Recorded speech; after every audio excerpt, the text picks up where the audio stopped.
Hello everyone students. हम इस slide में जो बात करेंगे वो करेंगे यहाँ पे सेडेटिव्स ड्रग्स के बारे में और हाइप्नोटिक्स के बारे में यहाँ पे बताएंगे ये क्या होता है, इसमें कौन सा ड्रग्स लिया जाता है, उसके साइड इफ़ेक्ट क्या होते हैं और इसके अलावा जो है हाइप्नोटिक्स के बारे में भी इसमें हम आपको बताएंगे। तो ये यहाँ पे स्लीप के बारे में लिखा कि हम स्लीप क्यों करते हैं।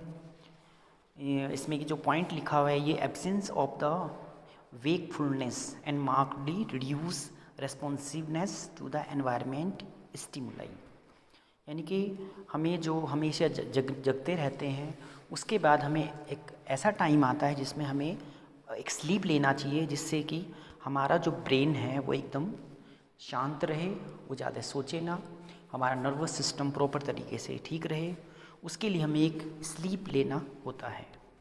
इसका कोई लिखा है not yet to fully understood, इसका पूरा कोई ऐसे कुछ मालूम नहीं है, फिर भी हमें अपनी जो बैलेंस होता है, जो नेचुरल बैलेंस होता है,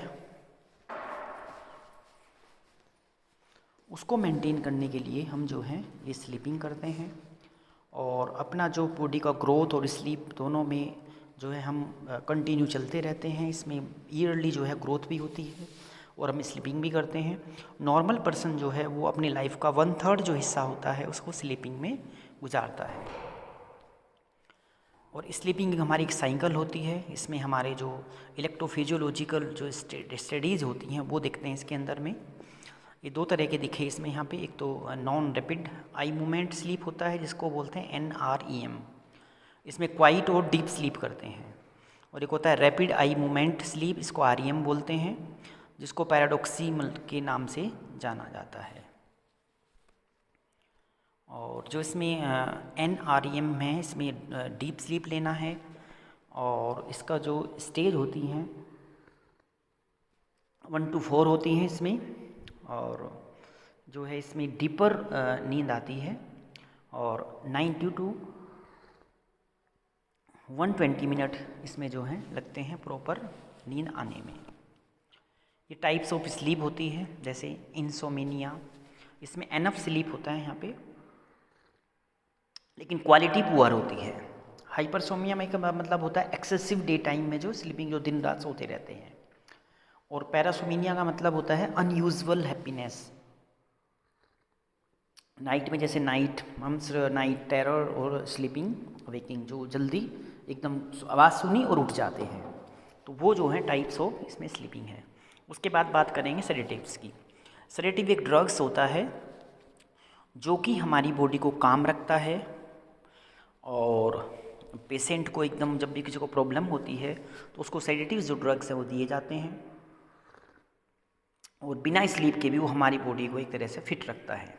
sedative refer to the decrease responsiveness to any level of stimulation, जो भी स्टिमुलेट्स होते हैं बहुत सारे केमिकल्स हमारी बॉडी में निकलते हैं, उनके लेवल को जो है कंट्रोल करता है और ज़्यादा है उनको कम करता है। ये हाइप्नोटिक्स है, यहाँ पे एक ड्रग्स होता है जो कि जिसमें स्लीपिंग करते हैं, उनको नॉर्मल एरोजल स्लीप करते हैं। उसमें नॉर्मल सेडेटिव जो हाइपोटेनिक्स जो हमारे होते हैं वो हमारे CNS जो हमारा डिप्रेसमेंट है उसके लिए दवाई दी जाती है ताकि हमारा जो सिस्टम होता है वो कंट्रोल में रहे। ये इसका क्लासिफिकेशन है, इसमें बारबिटूरेट्स, लॉन्ग एक्टिंग और short acting, ultra short acting जो इसमें ये लिखा है ये जो करते हैं, काम करते हैं। एक होता है बेंजोडाइज़ोपिन जिसको BZT के नाम से जानते हैं। हाइप्नोटिक्स में हम डाइज़ापाम ये मेडिसिन लेते हैं, नाइट्रोजापाम, एंटी एनेक्सिटी में डाइज़ापाम, लोराज़ापाम, एल्ज़ापाम, और ये सारी मेडिसिन जो हैं एंटी कन्वर्जेंट में डाइज़ापाम, लोराज़ापाम, ये मेडिसिन लेते हैं। जो न्यू है, जो कुछ नई नई मेडिसिन आ रही हैं जो नॉन बेंजोडाइन हाइपोटेनिक है, जैसे जोपिक्लोन और इसमें जोलिपिडिन जो है मेडिसिन के नाम है, जो न्यूअर ड्रग्स होते हैं। बारबिटूरेट्स जो होते हैं सबसे ओल्डेस्ट ड्रग होते हैं सेडेटिव के,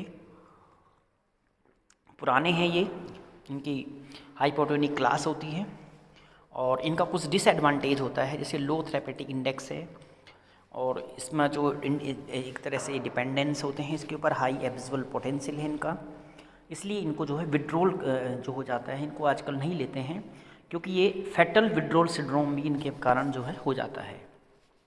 और इनके जगह जो नई नई ड्रग्स आ रही हैं उनकी जगह इनको जो है रिप्लेस नया कर दिया है, नई ड्रग्स को इनको छोड़ दिया है।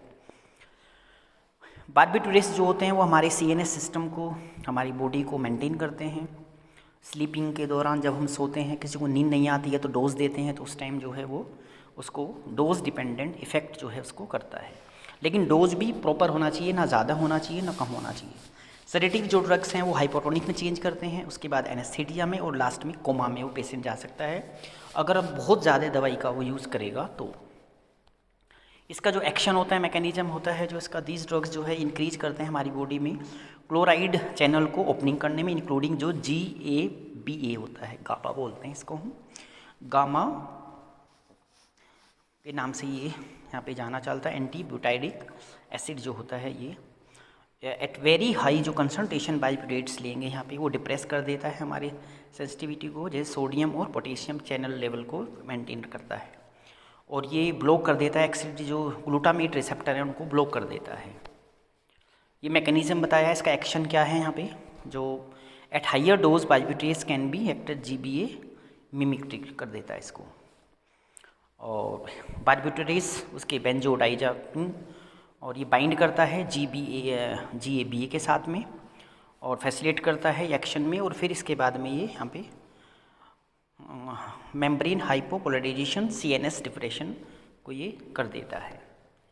एक्शन में क्या करता है, CNS में करता है। लो डोज लेंगे तो यहाँ पे सेडिटेशन का, हाइयर डोज लेंगे तो हाइप्नोसिस और एनेस्थीसिया और फाइनली कोमा और डेथ भी इससे हो सकती है। इसलिए प्रॉपर तरीके से मेडिसिन डॉक्टर के अंडर ही लेना चाहिए। ड्रग्स जो है वो सिलेक्टिव एनेस्थेटी के लिए लेते हैं। Impair learning, short term memory, loss of judgement उनके लिए they are have no analgesic action होता है। यूरोपिक में बी टू द सीलिंग एडेटिक्स जो लेते हैं इसको, देह में भी एंटी कन्वर्जेंट प्रॉपर्टी होती है इसकी। रेस्पिरेटरी में क्या करता है बारबिटूरेट्स, ये सप्रेस कर देता है हमारे हाइपोटिन और कीमो रिसेप्टर को, जिसके कारण CO2 जो हमारा लेवल जो होता है वो उसको कीमो रिसेप्टर रिस्पॉन्स करता है। और ओवरडोज लेने से जो रेस्पिरेटरी हमारा डिप्रेशन हो जाता है और डेथ होने के भी इसमें चांस है। इसलिए डोज प्रॉपर तरीके से ही लेना चाहिए। स्केलेटल मसल्स में क्या करेगा, एनेस्थीसी डोज जो रिड्यूस कर देगा हमारे मसल्स कंट्रैक्शन को, और जो हमारी मसल्स की जो एक्सेबिलिटी होती है उसको भी डिप्रेस कर देगा। और CVS में इसमें हाइपोटोनिक डोज लेंगे तो इसमें स्लाइटली डिक्रीज हो जाएगा, BP जो कम हो जाएगा, और कार्डियक जो कंट्रासिटिबिलिटी उसको भी कम कर देगा। ये जो किडनी है उसमें जो है यूरिन फ्लो डिक्रीज हो जाएगा, और जो ADH एंटीडायबिटिक हार्मोन है वो इंक्रीज हो जाएगा। एंजाइम जो इसका इंजेक्शन होता है वो इसमें साइटोक्रोम P40 माइक्रोबजर एंजाइम जो है वो लीवर के अंदर बनता है। क्रोनिक एडमिनिस्ट्रेशन में जब ज़्यादा दिन तक लेगा तो उसके एक्शन को जो है ये यहाँ पर उस पर डिपेंड करता है P40 मेटाबॉलिज्म पे, ये एंजाइम यहाँ पर एक्शन करता है। थेरेपेटिक यूज इसका जो है अभी ज़्यादा यूज़ नहीं करते हैं इसको, और इसकी जगह रिप्लेस कर दिया बेंजोडाइज़ोपिन, ये दवाई लेते हैं। और शॉर्ट जो कभी लेनी है ज़रूर पड़ती है, थाइयोपेंटल है जो है वो यहाँ पे इंट्रावेनसली करते हैं एनेस्थीसिया में, जब किसी को एनेस्थीसिया देना हो तो। थेरेपेटिक यूज़ में इसको लेते हैं, लॉन्ग जो लेते हैं लंबे समय के लिए एपिलेप्सी में, और शॉर्ट टर्म में इसको लोग जो टॉनिक क्लोनिक सीजर उसमें ले सकते हैं।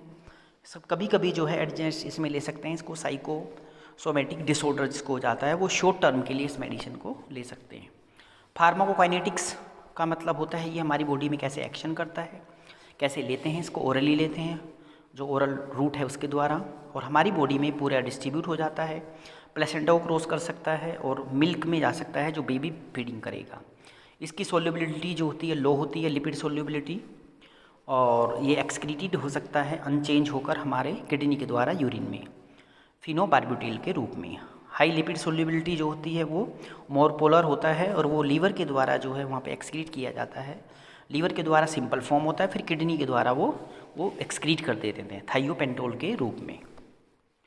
एडवर्स इफेक्ट क्या होता है, ड्रग्स हैंगओवर हो सकता है, नोज़ा, डिजिंग, और हमारा CNS जो है डाउडीनेस हो सकता है, इम्पेयर्ड कंसंट्रेशन, मेंटल या फिजिकल स्लगनेस इससे हो सकती है। इसके अलावा इसको विड्रॉल सिम्टम्स में इसमें कोजेस ट्रमर का हो सकता है, anxiety, weakness, restless, nausea, vomiting, cardiac arrest, ये सब चीज़ें जो है इसमें हो सकती हैं एडवर्स इफेक्ट में। इंट्रैक्शन में जो हमारे एडिटिव्स होते हैं एक्शन के, वो CNS डिप्रेसमेंट करते हैं जैसे, और अल्कोहल। सोडियम जो हमारा वेल्प्रेट इंक्रीज़ करता है प्लाज्मा के अंदर, फिनोबार्बिटेट की कंसनट्रेशन, और जो मेटाबॉलिज्म होता है इसके अंदर ड्रग्स का, वो इसके इफ़ेक्टिवनेस को डिक्रीज़ करता है, जैसे वारफिन है, ग्रीसोफ्लेविनिन है, या OCP है। बेंजोडाइज़ोपिन के बारे में बात करेंगे। ये क्लोडाइज़ोपिन क्लोराइड के नाम से जानता है, और मैनी जो बहुत ड्रग्स इसमें इन्वॉल्वमेंट होते हैं, और इसकी जगह जो है जो बार्बिट्रेट्स है, इस क्लिनिकली इसकी जगह जो है यहाँ पर चेंज कर दिया है, इसको रिड्यूस कर दिया है, यहाँ पर ये इस दवाई को लेते हैं। क्लासिफिकेशन में शॉर्ट एक्टिंग में इसका लेते हैं, जो हमारा टाइम है हाफ प्लस 5 घंटे में, जैसे एल्प्राजोलम और ट्राइजोलम। इंटरमीडिएट जो होता है वो 5 to 24 आवर्स के लेते हैं, नाइट्राजिपाम, लोराजिपाम और ऑक्साजिपाम। और लॉन्ग एक्टिंग में लेते हैं इसको 24 आवर्स के लिए, जैसे फ्लोराजिपाम, डाइजापाम और क्लोरीजेप्रोक्साइड और क्लोरोजेप्रेट, ये मेडिसिन जो हैं लेते हैं। इनका जो एक्शन होता है वो 4 मेन एक्शन होते हैं इसमें डिप्रेसमेंट के। एक होता है इसमें जो हमारा लिम्फेटिक सिस्टम है, लिम्फेटिक सिस्टम में जो इमोशनल और बिहेवियर रिस्पॉन्स देखते हैं, और जो इसका गाबा होता है हमारा, ये गामा एंटीबायोटिक जो एसिड होता है, नॉर्मली ये इनहिबिट करता है स्टिमुलेशन जो है हमारे लिम्बिक सिस्टम के, उसको कम कर देता है। ये रेटिकुलर फॉर्मेशन सिस्टम में ये क्या करता है, जो उसमें उसकी वीकनेस फुल की डिग्री होती है, उसको जो है वो रेगुलेट करता है, वो अलर्टनेस बताता है, और इसके जो एक्टिविटी होती है रेटिकुलर फॉर्मेशन इसको कम करता है, और BZD जो है इसको इंक्रीज़ करता है, और गामा जो है स्लीपिंग में वहाँ पर हेल्प करता है, उसको मदद करता है वहाँ पे। सेरिब्रल जो कोर्टेक्स होता है उसमें एक्सेसिव स्टिमुलेशन करता है सेरिब्रल कोर्टेक्स में, वहाँ पे कन्वोल्यूशन। और स्पाइनल कोड जो होता है उसमें मदद करता है ये रेगुलेट स्क्लेटल मसल्स की टोन को, और था रेस्पॉन्सिवनेस स्पाइनल रिफ्लेक्स में ये वहाँ पर मदद करता है, और स्क्लेटल मसल्स की एक्टिविटी को मेंटेन करता है। ये जो है मिड ब्रेन के एक्शन को कंट्रोल करता है, और इसके अलावा जो मेंटल हमारा फंक्शन है उसको भी देखता है, और मसल रिलैक्सेशन करता है प्राइमरी मेडुलरी साइट एक्शन के ऊपर, और सेरिब्रम के एक्शन को जो एंटेक्सी के द्वारा कंट्रोल करता है। इसके अलावा जो इसमें गाबा रिसेप्टर्स होते हैं ये उसको इनहिबिट करता है, और गाबा के साथ बाइंडिंग करके ये जो ट्रिगर करता है जो क्लोराइड चैनल को मेंटेन करता है यहाँ पे, और कभी कभी उसको इंक्रीज भी करता है। ये हमने पढ़ लिया है। यहाँ पे इसमें बता रखा है साइनेपेटिक लिफ्ट जो होता है गाबा कैसे यहाँ पे इसको क्लोराइड को यहाँ पे बढ़ाता है, और जो बेंजोडाइज़ेपाम BZD बाइंडिंग करता है इसके साथ में।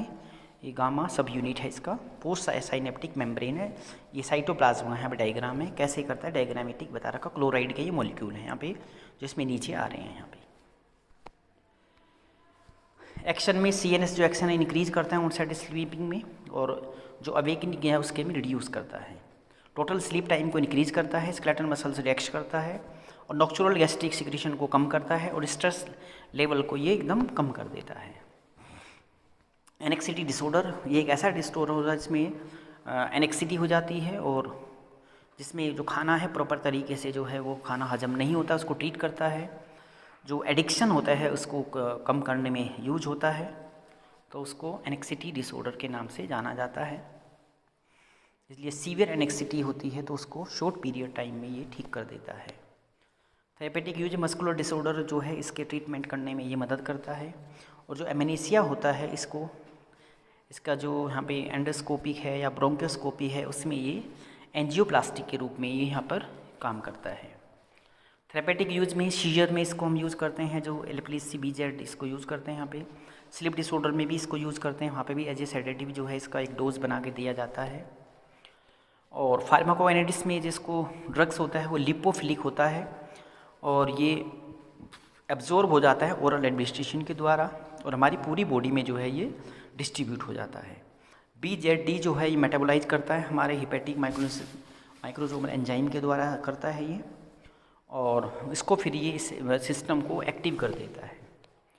एडवर्स वक्त में इसमें डिजीनेस हो सकता है, वर्टिगो, एडेक्सिया, डिसोरिएशन, एमनेसिया, ये सब चीज़ें हो सकती है। साइको मोटर स्किल्स, हैंगओवर हो सकता है, वीकनेस हो सकती है, ब्लूइंग हो सकता है, और यूरिनरी इनकन्वीनियंस, यूरिन पास करने में प्रॉब्लम हो सकती है। ये सब चीज़ जो है इसके साइड इफ़ेक्ट होते हैं। इंट्रैक्शन में अल्कोहल एनहेंस करना चाहिए, नहीं लेना चाहिए इसमें। और CNS जो डिप्रेसमेंट है उसमें सेडेटिव के रूप में काम करता है। सिमिटिडिन और आइसोनिन जो CP जो हैं, ये सारी जो ड्रग्स होते हैं ये इसके मेटाबॉलिज्म में हेल्प करते हैं। बीजेड प्रेगनेंसी में उसको नहीं, जो not certainly known to be use नहीं करना चाहिए, अवॉइड करना चाहिए इसको जो प्रेगनेंसी हो तो, क्योंकि इसका साइड इफ़ेक्ट उसमें हो सकता है ज़्यादा, टेट्राट्रिटोजेनिक इफ़ेक्ट इसका हो सकता है। Drug should be avoid to the early pregnancy में नहीं लेना चाहिए, जितना हो सके इसको कम लेना चाहिए। ये इसमें एंटी एग्नोस्ट के बारे में बताया है कि it is BZD along with the compete with the BZD agonist, BZD receptor and the resurvivor their depressant effect इसका हो सकता है वहाँ पे, जो डिप्रेस करता है, तो इसलिए इसको वहाँ पर नहीं लेना चाहिए। इसके बाद में जो इसमें फ्लूजिमिनल और जो एब्लोसिल हाइपोजेनिक जो साइकोमोटर होता है उसको इफ़ेक्ट करता है ये, और जो फ्लूजामिनिल है इसके एब्जॉर्ब होता है ओरली 16% होता है ये, और IV इंजेक्शन लेंगे तो ये इसकी जो मात्रा होती है वो ज़्यादा इफ़ेक्ट होती है इसमें, और सेकंड्स में जो है ये अंदर बॉडी में चला जाता है, और इसका मेटाबॉलिज्म रैपिड होता है। इसका यूज होता है रिजर्व करने के लिए, जो एनेस्थीसिया में यूज़ करते हैं। IV injections 0.3 to 1 milligram use करते हैं। BZD 0.2 मिलीग्राम पर मिनट इसको यूज़ करते हैं वहाँ पे, कितनी देर तक हमें उसको बेहोश रखना है। एडवर्स इफेक्ट में जो है इसका हम यहाँ पे देखते हैं कि जो फ्लूजामिल सेफ होता है, टॉलरेट कर लेते हैं। जो एगिटेशन, डिस्कम्फर्ट, टेडनेस, एनेक्सिटी और कोल्डनेस जो है, तो इसी केस में इसको हम विड्रॉ कर लेते हैं, वहाँ पर इसको इसमें नहीं लिया जाता है। थैंक यू बच्चों। आज का जो मेरा वीडियो था वो था सेडेटिव के बारे में, जो ड्रग्स होते हैं उनका यूज़ क्या होता है, उनको किस डोज के रूप में हमें लेना चाहिए, वो सब मैंने इस वीडियो में आपको आज बताया है। धन्यवाद।